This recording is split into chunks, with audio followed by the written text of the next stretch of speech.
The badge is better than having some heart. Okay, look now, look how they running. They beating white people down just to show us what's coming, or to show us we nothing, or to show us we only welcome when singing or balling. Shut up and dribble. Word, rock, low.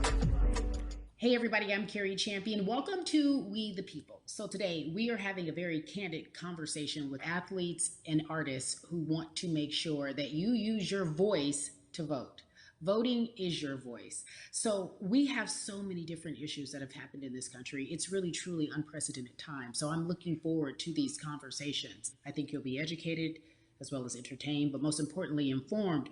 We have morethanavote.org, whenweallvote.org, and fairfight.com. Those resources are imperative as we try to change our future.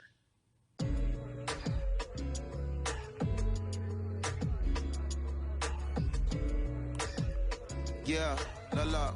There's no way that we can talk about hip hop or even the fact that we want to talk about activism, black voter suppression, without bringing in this guy straight from Port Arthur, Texas. We are talking about Bun B. He is an activist, a scholar, and an all-around gentleman. Thank you so much for spending some time with us. Bun, I don't want to start heavy, but I guess I have to because that's where we are in the world today. It's heavy as hell. And when you think about what needs to happen in this country in terms of change, what's the first thing that you think of? Equality. That's pretty much the first thing that comes to mind, right? Black people need to be seen as equals in this world. You know, we had to fight just to be recognized as a full citizen in this country and not 3/5. The world is now seeing what we've known for so long in the culture and in the community. The one way that we can fight is obviously voting. Talk to me about what voting means to you. I hear people all the time talking about one vote doesn't matter and that voting doesn't make a difference. If that's true, why do they work so hard to suppress the black vote? Because they understand the power of the vote. And so it's time that black people collectively also understand the power of their vote. And not just on a national level, because a lot of times we only have this conversation every 4 years. People need to be very much involved in their local politics. They need to understand who their elected officials are, where they stand on issues that affect you. And you need to use your vote to either support the ones that care about you and your condition, or to elect people who do. A newer initiative that we're dealing with is educating felons, right? So in the state of Texas, if you're a felon, right, if you've been to jail or to prison, but you're no longer on probation or parole, you have the right to register to vote.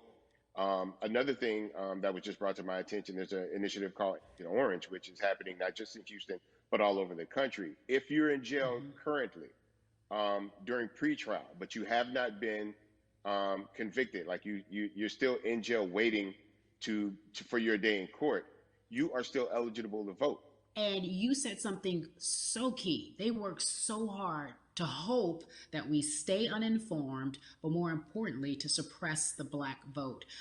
If you could do one thing with this message that we're trying to send today about how important voting is, what type of images would you like our people to understand and see when they go to these polls and vote, or when they cast their ballots? I think the images that we've all seen, you know what I'm saying, for decades in this country, if not centuries in this country, we've seen black people oppressed. We've seen black people attacked. So every time you look back and you see those old black and white images of people of color being attacked by dogs and people of color being sprayed with hoses, that's what they were fighting for. Back then, they were just fighting for a chance to vote.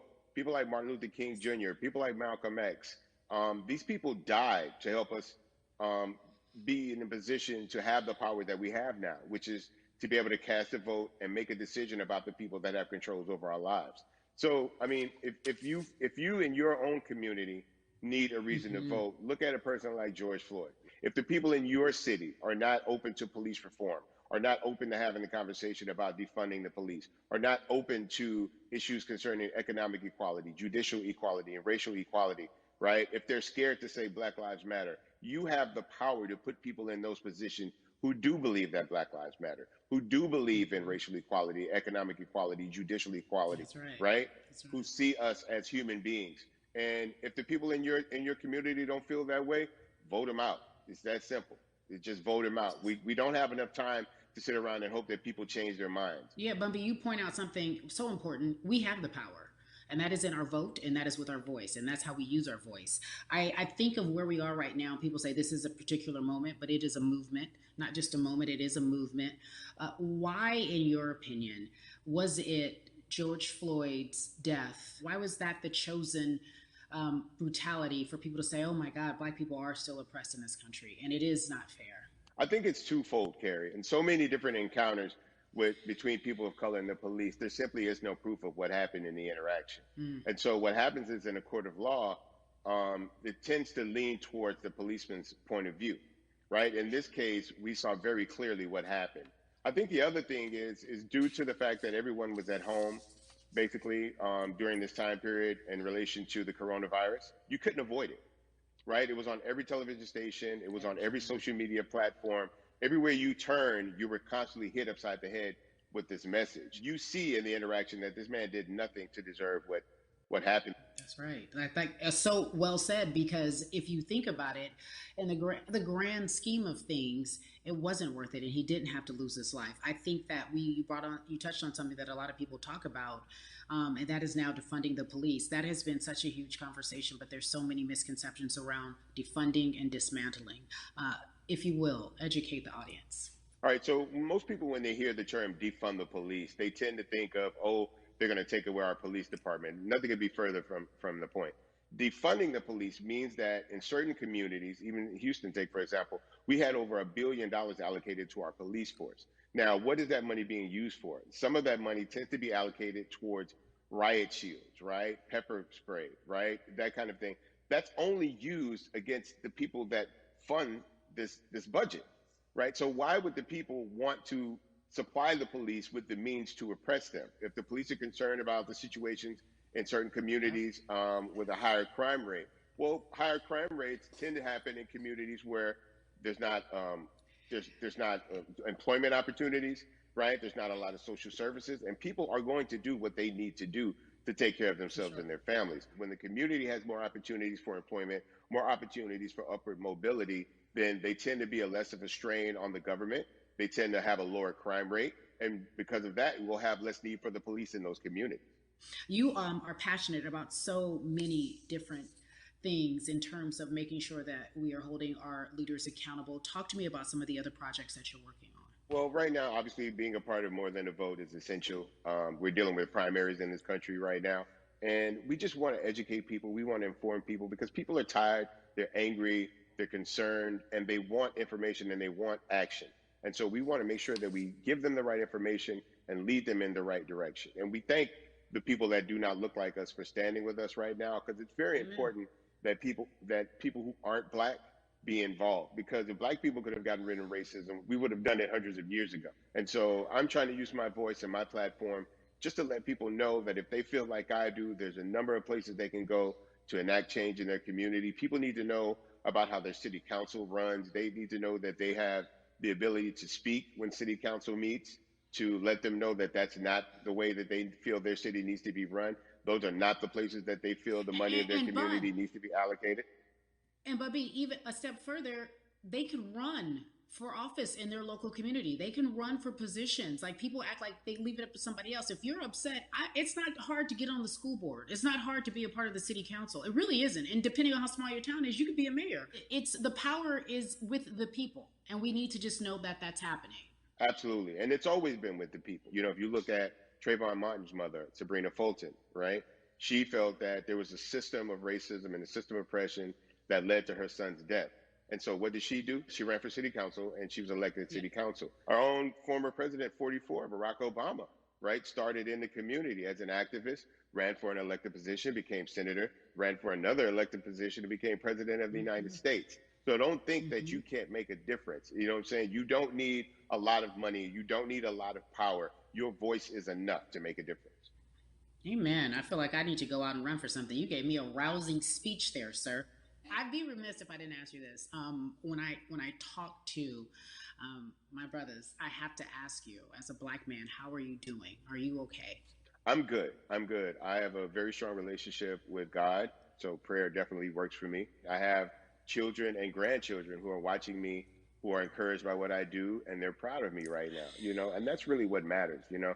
The change starts at home, you know, so as long as you have a support system that believes in what you're doing and supports you in what you're doing, you have everything you need to go out there and fight the good fight. And for those that don't, there's a community of people here to help you. So you can go to places like morethanavote.org. There are many different places that will encourage you, inform you, and they will put you with groups of people that feel like you, that are ready to take action. So no one has to go about this alone if they want to do it. Yeah, we're stronger together. People have been saying it, but that has much more meaning now that we are in our movement, not just this moment. Bumby, it has been an education, always a pleasure. Thank you so much. I appreciate you. Keep fighting the good fight. Keep up the good fight.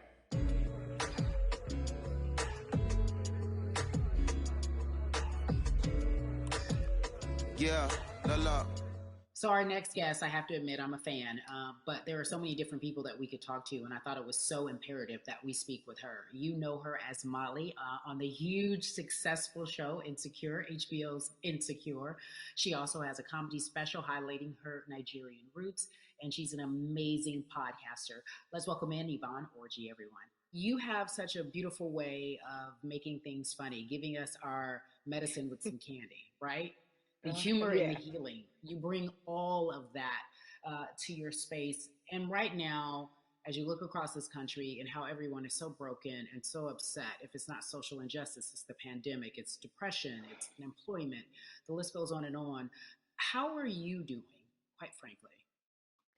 You know,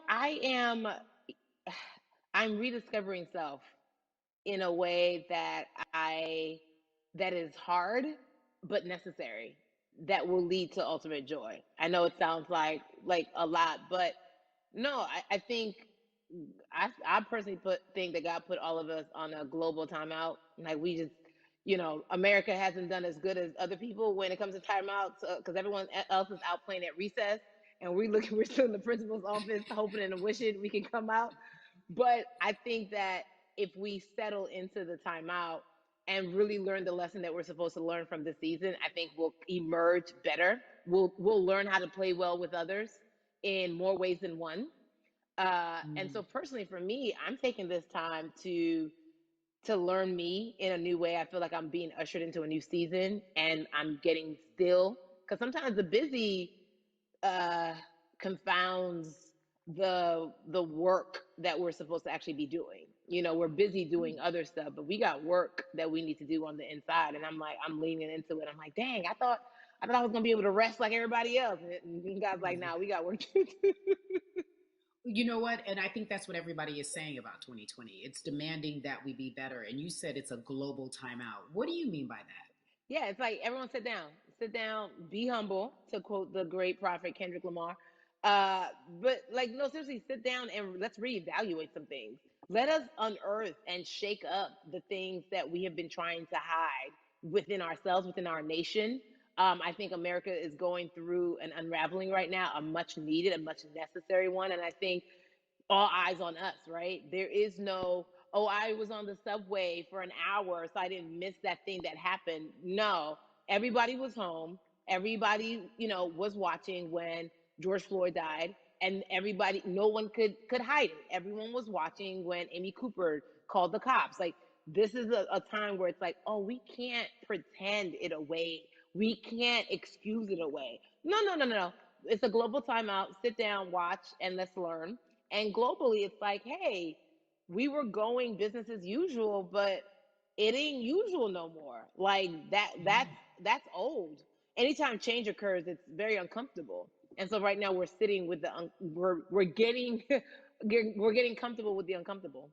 The minorities, we've been comfortable with being uncomfortable, because that to me explains just the existence for whatever we want to do, how we break into our careers, how we live our lives, how we find ourselves one of the few or one of the first. And that's a lonely road. When you look at, and when you talk about this global timeout, everybody had to pay attention to Amy Cooper. Everyone had to pay attention to George Floyd. How is that helping us as a people, as a country, during our global timeout? I think, well, one, we're not minorities, Carrie. You already know it. It's like these labels that they put on us. It's like the same way of saying like black on black violence. Also, there's no white on white violence. It's branding. Yeah, right. It's all branding. Yeah, you're right. It's like white people kill white people every single day. So no, there is no black on black violence. And if you say black on black violence, well then let's brand white on white violence. Like I watch Investigation Discovery. Ain't too many of us being featured. So, I just even like, but to answer your question, what does that do? I think what everyone expected is what has happened in the past when the world was still open, right? In that, okay, you had everyone, from Trayvon Martin to Castillo to Sandra Bland, you had all of these lives lost, and Black people made some noise. We rioted, we got out in the streets, we started the Black Lives Matter movement, all of those things. And then white people kind of just like, oh, let's give them something. And then it's just like, is it over? It's like Oscar is so black. Okay, good. We gave some Oscars. Are we good now? Like, are we even? And it's now it's just like, oh, no, no, no, no, no. This is not about like a band-aid. It's like, yo, we might have to amputate the leg a little bit, but it's all right because by amputating the leg, we're gonna save the body. And so I think that's what's happening now. Like, America is realizing, like, oh, Black people aren't just making a little bit of noise. Like, the protests are still out. The conversations are still being had. The change is still being demanded. And I think they're seeing, oh, this is not going no way. And no, it's not, because we need systematic change. What a beautiful way to explore what is happening and describe our country. We might have to amputate the leg, but that's to save the body. That's what's happening right now. That's beautiful, Yvonne. And to that end, I have to ask you this, because the way that we do that, we use our voice. And our voice right now in this world, in this country, is our vote. And everyone talks about voting and how important it is, but I feel like more than ever we understand that it's not just about voting every 4 years for the man in office. It's about your local elections. It's about the mayor. It is about the district attorney, the people who have the power to bring charges against police if police brutality is an issue in your community. If you care about your school district, you can run for the school board. I ask this of you, right? Your parents are from Nigeria. You are Nigerian. You talk about that very lovingly. What does voting mean for you? I think voting is power. I remember, I became a naturalized citizen back in the 90s, when, because I was still a minor, my mom naturalized, and so we were able to do it under her. And just even that power of, like, we're American citizens and all the access that we have by being citizens, one of those accesses and those access to power being voting, it's a big deal. It's a big deal because not only do we have the opportunity to be in this country, but now we can be of the country. We can be of the systems. We can be of the rules. We can be of what it actually affords. But I think, going back to your earlier comment about just the setup of systems, I think we are done a disservice. Either it's schools or whatever it is, and I'm not putting teachers on blast. I think teachers do a phenomenal job, but for some reason, we do not, and give them all the raises. I know too many parents who are like, this child of mine, I do love them, but hey, where can I drop them off? And I do think that there's a disservice done because, again, when we talk about them, to your point, we talk about every 4 years. It's important to vote for the presidency. We don't realize, like, oh, snap, we actually can vote about, like, how